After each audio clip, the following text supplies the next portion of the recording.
guys, it's Rachel and welcome back to a video, and today I am doing a first sketch in my new sketchbook video for you guys, and I do this for all of my new sketchbooks. I always do a quick little speed art for you guys of the first art that I put in my sketchbook, and while you guys are watching me draw, I'm going to be talking about my goals for 2020 and reflecting on my goals for 2019 and answering a lot of questions that you guys asked on Instagram when I asked you for questions. I'm going to start with the questions from Instagram, and the first one is, who is your favorite Marvel superhero? I would say, so this kind of changed a lot over my childhood, but I would probably say Captain America. Mostly I like the costume and he's just pretty cool, I guess. Skyscape asks, what is a good way or process to keep making interesting and fun effects for your cards?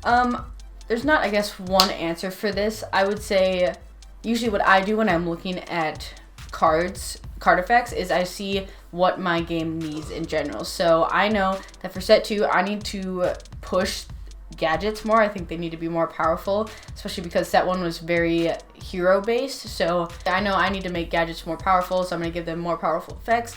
Also, you can see how they intertwine with different cards. Basically, I recommend just seeing what your game needs and trying to balance things. Also, depends on your game, but I know I've seen a lot of games where sometimes they throw in some like funny effects, like if you're wearing a green shirt then blank. So like Munchkins does that. I know a few other card games do that. So if that's something your game could possibly do or you think would be okay in your game, you can try to implement these weird and quirky effects into your TCG. Yo asks, did anyone teach you how to draw or was it just you? I would say it was pretty much just me. I did a lot of like referencing from artists and like copying and trying different art styles and stuff. I guess in that sense you could credit different artists as like my inspiration and learning from them, but I never like went to an art teacher or went to like an art class or something to learn how to draw. What artists mostly inspire you?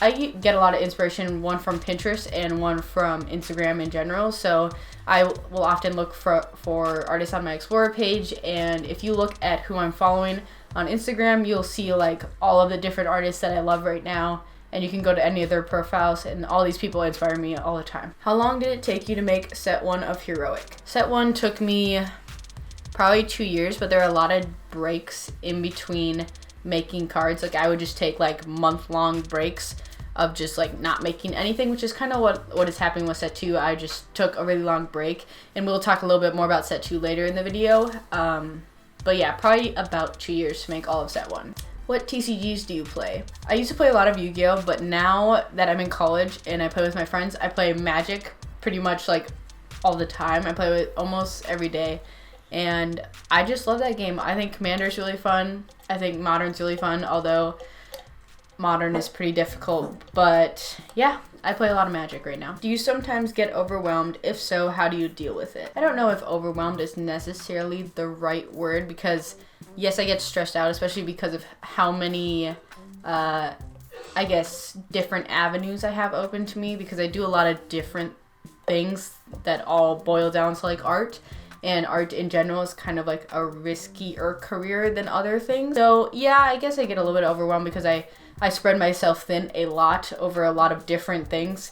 But I try to just like keep it in my head like this is worth it, and at some point this will pay off, and this is stuff that I all love to do. So I just try to remind myself why I'm doing it and why I love it. Where do you live? Well, I won't give you specifics, but I lived in Minnesota all my life, and now I am over in Chicago for school. Ashton asks, what is your favorite aspect of making art? For me, making art is kind of just a way to cool down a lot, and it's like a way to connect with others. So I use art to connect with you guys and to make card games and like make people happy in general by sharing my art with the world and making card games that people can play. Also for me, it's a way to just like relax, you know, like I'll whip out my sketchbook during class, or if I just want to like lay on my bed and sketch out, that's always an option, and I really love to do it. Has your card game been a struggle or a very good learning experience? I would say a little bit of both.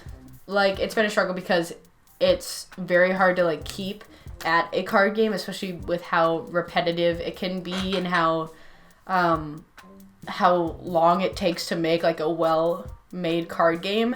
So it can be kind of a struggle in that sense, but it's definitely been a really good learning experience because I learned what I like to do as an artist and my limits and what I would change in card games and how I would go about making such a big project like that. So I think Heroic has been an amazing experience, and I'm going to continue it. It's just going to take more time. I've definitely learned a lot about myself and my art through Heroic. Now we're just going to briefly go over some goals for 2020. Okay, so my goals for 2020 is to hopefully hit 15K subscribers on this channel. I think we can do it if I just put my mind to it and consistently put out videos for you guys. And then I hope we can hit maybe 1.8 million views, because right now we're at 1.1, so yeah, we could probably get there. That would be pretty cool. Regarding my art, I really want to get better at portraits. I definitely did in 2019. Like, I took a huge leap in like realism, but I want to, like, I guess get better at that even. Still want to work on animals, and then maybe kind of get like one animation done, like the slideshow animations that I used to do. So, and I really want to rebuild Heroic Set 2. So I'm thinking about completely starting Set 2 over, like redoing the art, making it more professional. And you guys will get updates about this later. I might make a video just about Heroic Set 2 and like what I want to do with it. 2020 is going to be a journey. There's going to be a lot of changes, I think, and a lot of new things coming your way, and I'm very excited to see what happens. Alright guys, well, I hope you guys enjoyed this video. If you guys did, go ahead and leave a like, leave a comment down below, let me know what you guys want to see next on my channel, and don't forget to subscribe for more awesome art videos, and I'll see you guys next time. Bye!